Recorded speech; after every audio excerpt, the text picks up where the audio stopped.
Each morning, I catch myself wondering if the current White House team could possibly behave worse or commit more shocking misdeeds.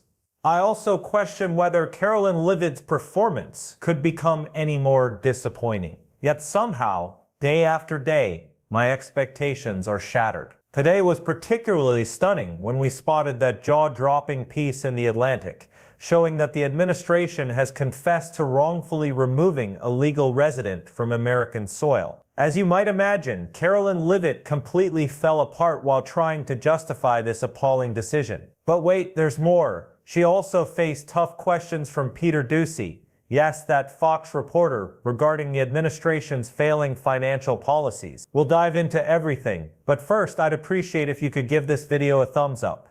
And if our channel brings you value and you haven't already, clicking that subscribe button really helps us out. Now let's watch Leavitt's first public unraveling.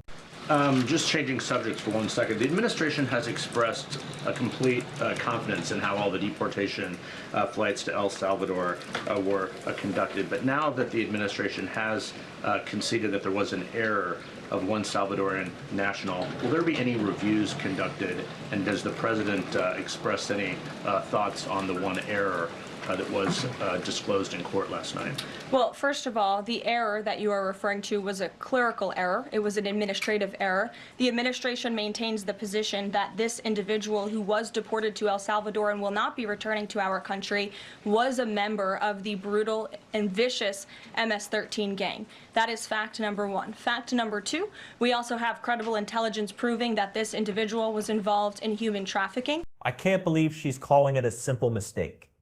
How can Karoline Leavitt stand there, claiming her own administration colleagues are mistaken about illegally deporting this person?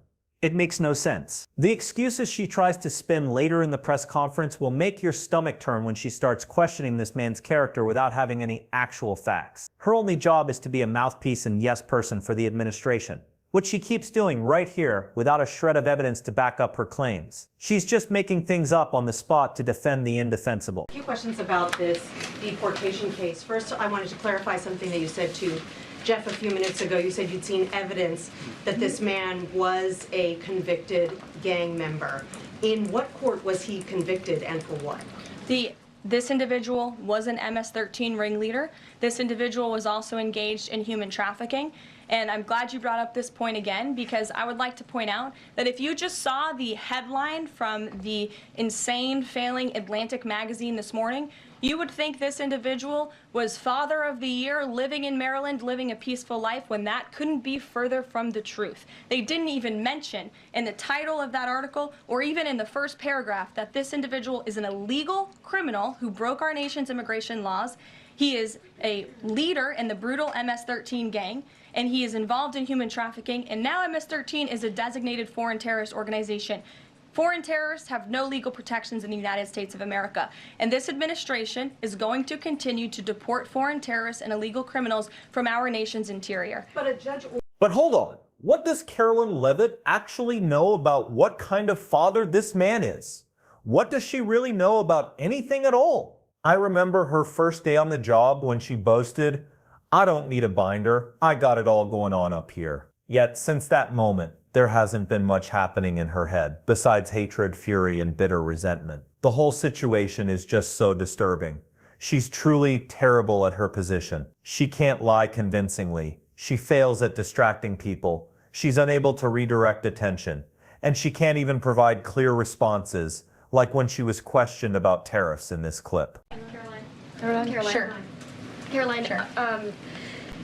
The president said over the weekend that he couldn't care less if prices went up on foreign cars because people buy more American cars. There's been consensus from a lot of economists that these tariffs could raise prices on other goods as well. Is the president comfortable with Americans on Main Street paying more because of these tariffs? The president is doing everything he can, and this entire administration is doing everything we can to bring down the cost of living in this country. An inflation mess that was fueled by the previous administration's reckless spending, over burdensome regulations that this administration is focused on slashing every single day. I just read you a statistic just from the Environmental Protective Agency alone. We're saving taxpayers money that's ultimately going to drive down inflation, and we're unleashing the might of our energy industry, which will bring down prices as well.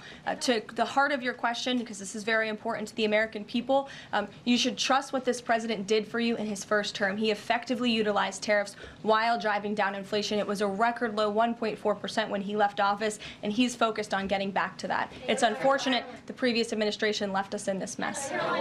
Donald Trump himself admitted it. There's nothing Karoline Leavitt can say to defend him. He doesn't worry about rising costs. He's not concerned about how Americans are suffering. He doesn't care that he's currently fighting the most pointless trade battle we've ever seen. None of it bothers him at all. And honestly, should we be surprised? Not much seems to trouble him these days. But things have gotten so bad that even Fox News is now asking when he'll realize he's hurting not just regular citizens, but the very supporters who put him in office. That's exactly what Peter Doocy brought up in this segment. Peter. Thank you, Caroline. When the president goes down to Florida on the weekends, does he ever hear from, there are so many retired folks down in Florida, does he ever hear from any retired Americans who are stressed about these wild swings in the stock market because of the tariff uncertainty, and they're sitting there on fixed income or living off a 401k, and they don't know how much money's going to be left?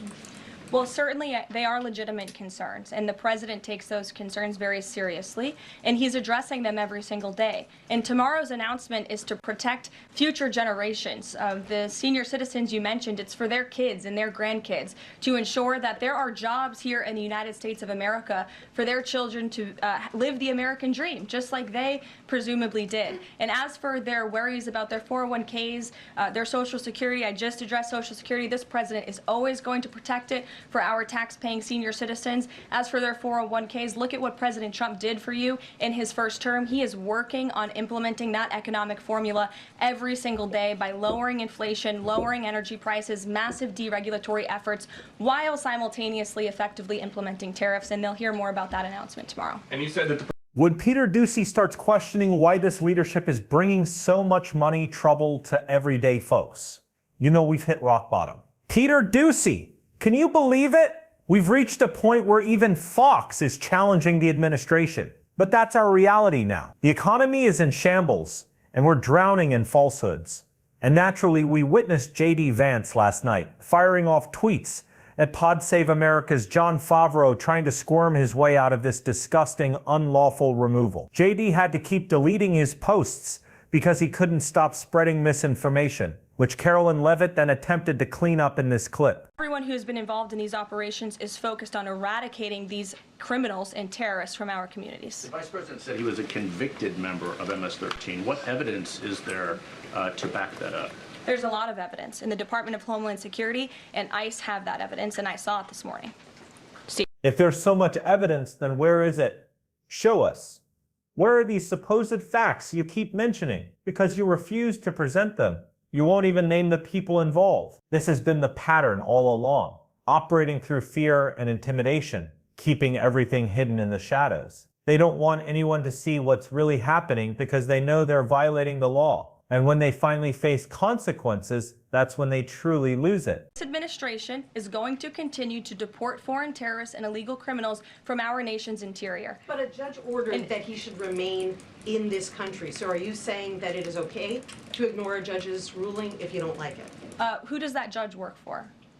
He's an immigration It was an judge. immigration judge who works for the Department of Justice at the direction of the Attorney General of the United States, whose name is Pam Bondi, who has committed to eradicating MS-13 from our nation's interior. And let me This is the argument the Trump administration keeps pushing, that so-called activist judges are making decisions from the bench. They claim the courts are unfair, yet Donald Trump holds the record for the most injunctions against a president. Ever wonder why? Maybe it's because he's constantly breaking the law. The calls for impeachment are absurd, yet here we are.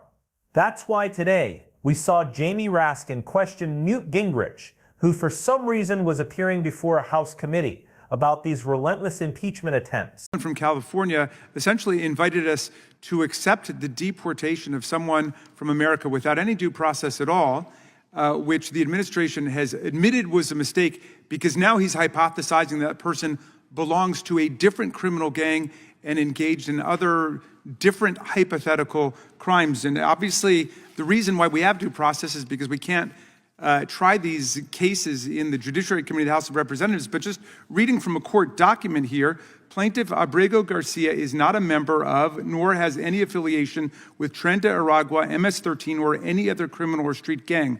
Although he's been accused of general gang affiliation, the U.S. government has never produced any evidence to support this unfounded accusation. He has no criminal history. He's never been charged or convicted of any criminal charges in the United States. So who knows? That's why we have due process. This shouldn't be just fodder for cable TV. We're talking about people's lives here. Professor Shaw, what does due process actually mean? And should Judge Boasberg be impeached for saying that the Alien Enemy Act of 1798 doesn't apply because we are not at war and we have not suffered an invasion by a foreign power? You know, the core components of due process are straightforward, right? And it involves some notice and an opportunity to be heard, right, to make some sort of case in your own defense prior to deprivation of life, liberty, or property. So that's in the Constitution. Due process applies to every person, not just to citizens. And due process doesn't look identical if we're talking about due process in the context of potential deportation or due process in the context of, you know, a change to your Social Security benefits, right? Due process is deeply context dependent. And all Judge Boasberg has ruled as a preliminary matter in this case is that some sort of process has to be afforded before this potentially irreversible act occurs. Judge Boasberg has not ordered anyone released in the United States, has not objected to the detention of the covered individuals, has simply said provide reasons and an opportunity to respond.